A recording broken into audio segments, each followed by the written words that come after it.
There are many underground alien facilities, and they're all over the place. There's also many underground U.S. facilities. In 1960, it became apparent to the military that if they were going to have any significant covert operations, they were going to have to be underground. The reason was people are extremely observant. They notice everything that's going on. And if there was going to be huge transportation of materials, men, equipment, all kinds of stuff, that it was going to be have to be underground. There was a major meeting with all the major contractors, the big contractors like Morrison Knudsen and those type of people. And the meeting included the highly specialized area of underground operations as far as drilling down there, how you move that kind of dirt. And they started then, basically in 1960, building all these underground facilities. Right now, they're just all over the United States. It's just incredible how many there are.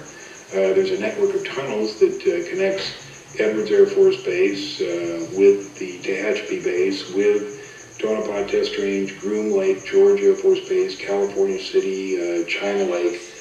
It's a tremendous network. I have varied and many people who have told me that they exist, that they have been down there. I have a friend that is a hydraulic engineer on one of the tunnel boring machines. It's 28 feet in diameter. He works at the Nevada test site where the tunnels go down almost 3,000 feet. In addition to this, I have had a number of ex-military persons, engineers who've worked in the aerospace industry, for the aerospace companies out in the Antelope Valley, such as Lockheed, Northrop, Rockwell, who have related to me their knowledge of underground facilities. Not in all cases have they revealed what they knew about alien life forms or alien technology, but they said that these underground facilities exist without a doubt. Okay, that many aerospace companies have these facilities, that most of our Air Force bases, our naval bases, have these type of facilities underground, and that ultra-secret work goes on in secure underground facilities. Now, our difficulty has been in trying to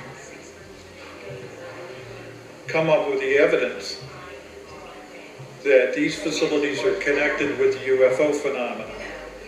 So we have had to approach this not only from the viewpoint of listening to testimony, but keeping some of these facilities under surveillance so that we can take cameras up there or any means that we can to record phenomena that seem to be emanating from or associated with these facilities. And that has been done. And people have reported seeing classic UFO phenomena around these facilities.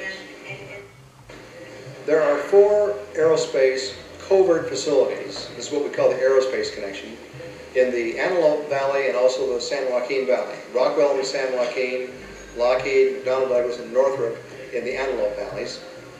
And these operations are extremely suspicious. They have a surface cover activity. They call themselves RCS testing sites. That stands for radar cross-section. And apparently their presumed purpose is to test various aeroform designs atop pylons with radar cross-section. And the disturbing part is that we have found out with incontrovertible proof that there are extensive underground facilities. And for example, Northrop, we have documented to have 42 levels underground. Now, if this is radar cross-section testing, which is above ground, why do they need 42 levels underground?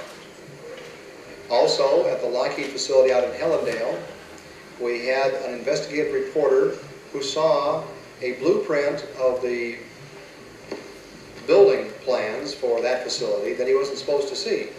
It showed that they had an extensive underground facility 300 feet down. And when this reporter interviewed the person who was in charge of that facility, they had a nice, pleasant interview until at the end he told the director that he was aware of this extensive underground facility. And what could he tell him about that? And immediately the man's eyes grew wide and he said, "This interview is terminated." So it's very suspicious. And then of course we have other reports of people in the area who say that they have seen alien craft emanating from these facilities and terminating at these facilities.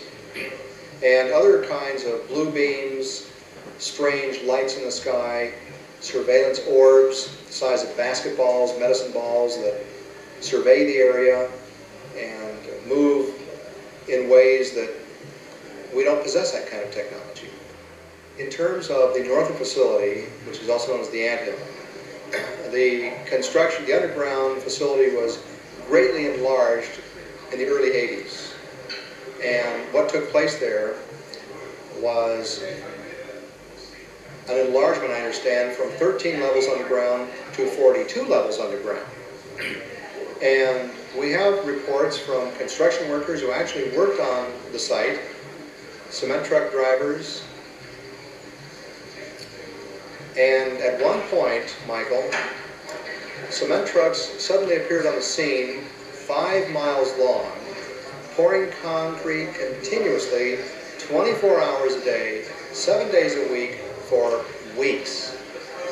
And we figure at 3 yards of concrete, 9 yards of concrete per truck, close to 1 million yards of concrete must have been poured underground. Also, we understand from the construction workers that 3 silos were constructed there, 3 underground silos. And we were bringing out the fact that saucers have been seen to just come screaming out of the facility as if they had had some travel distance underground. And yet, and also craft would, like helicopters, would come into the facility and just disappear into the ground. So we knew from construction reports and from visual reports outside the facility that something very suspicious in the way of silos was going on. Norio and I put together the first investigative team to actually fly over these facilities and investigate them from the air with video cameras, still camera shots. It was very exciting. And on our first flyover of the Northrop facility, we spent about an hour in the air on that trip. It was historic.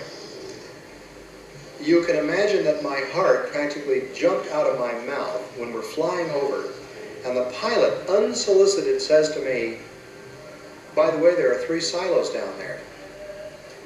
Now, I had learned from my inside contacts that 3 silos had been constructed there. And I was looking for those silos the minute we appeared over the facility. I was intensely looking for 3 silos, didn't see any, and suddenly the pilot says to me, "What I just told you." I was shocked. I tried to contain my excitement, and I pretended to be rather casual about it, and I said, "I'm sorry, I beg your pardon, but did you say silos down there?" And he says, "Oh yes." He says, "You see those white diamonds?" And sure enough, there were 3 white diamonds. Now this pilot, you must understand, we rented the plane in the Antelope Valley, so he flies that area continuously. He has students, he's a pilot instructor. So he's flying over there all the time. He told me that on numerous occasions when he's flown over these facilities, those white diamonds, the white covering, will be gone to reveal a deep, dark hole or silo into the ground. Not only the black projects, but deep black projects program that is taking place about 10 miles south of Groom Lake. Groom Lake facility, of course, is a black projects program that is, technologically speaking, not in line with higher technology that is present 10 miles south, which is located on Papoose Lake facility. That is where a new type of propulsion system is being test flown, and again, it's my contention that some select U.S. pilots have been given instructions on maneuvering these objects.